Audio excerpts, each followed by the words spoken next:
Speaking of Hillary Clinton, we've got some new information. One of the reasons the court in that case granted us discovery was because he was really upset when the State Department admitted last year that they told us that the FBI had found new Clinton emails. Now, they didn't, as we describe in our press release,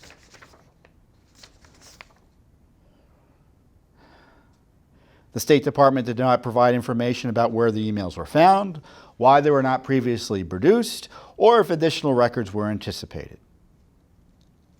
And they first told us about this in November of last year, and they gave us a batch of emails that showed two things. The first batch showed that there was more classified information the FBI, quote, had found. And of course, this classified information was from the emails that the FBI had either deleted or found elsewhere. Excuse me, that Hillary Clinton had deleted or tried to hide. Remember, she said she only deleted non-governmental emails? No, she was deleting classified information in government documents. And the first batch showed that it could contain classified information and that she was using text messages to conduct government business. So we sued for those text messages because the State Department's telling us they don't have any of it. So they just gave us the second batch, and whoa, are they big. More smoking gun documents. It includes classified information again. We don't know what the nature of the classified information is. It also includes a discussion of Benghazi. One of the things the court was upset about or concerned about, he wanted to know if one of the reasons they were hiding the emails was because they were concerned about what might be in there about Benghazi. And that's why Hillary Clinton has to testify to Judicial Watch. By the way, even though she has tried to appeal that order to testify, it's still out there. But she not only has to testify to Judicial Watch about her email usage as it relates to FOIA and other matters, but documents related to the Benghazi attack. So now we have this document where Hillary Clinton tells her private attorney, I think it was her private attorney at the time, may have been even her book agent, Robert Barnett, Jake and I, who's Jake Sullivan, one of her top aides, were discussing the Benghazi security issue since he tried to tell, redacted, the name's blacked out, would be asked about it, but they didn't think so. Might be good for you to call Jake too.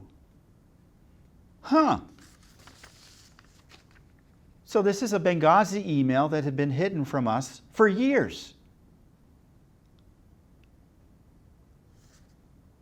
Also, classified information. We don't know what's in it because it's completely classified, so we don't even know what the topic is.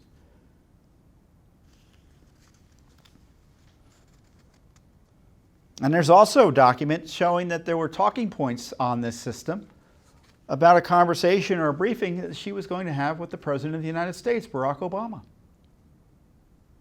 Talking points are completely redacted. You know, and this is the way the judge, and so this is the second batch of the batch of emails that the FBI had, quote, magically found. We still don't know the answers to these questions about where they found them. They couldn't tell the court that. This is what the court said about it. With each passing round of discovery, the court is left with more questions than answers. What's more, during the December 19, 2019 status conference, Judicial Watch disclosed that the FBI recently produced approximately 30 previously undisclosed Clinton emails. State failed to fully explain the new emails' origins when the court directly questioned where they came from.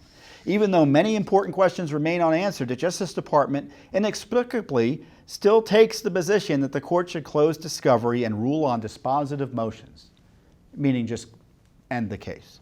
The court is especially troubled by this. To argue that the court now has enough information to determine whether state conducted an inadequate search is preposterous, especially when considering state's deficient representations regarding the existence of additional Clinton emails.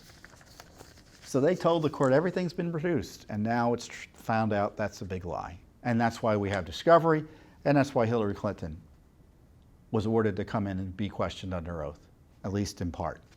It was one of the key reasons. So you can look at the emails on our internet site. Here they are, 80 pages or so. And we don't know, again, if there are more to be found, but that's why we've got the discovery.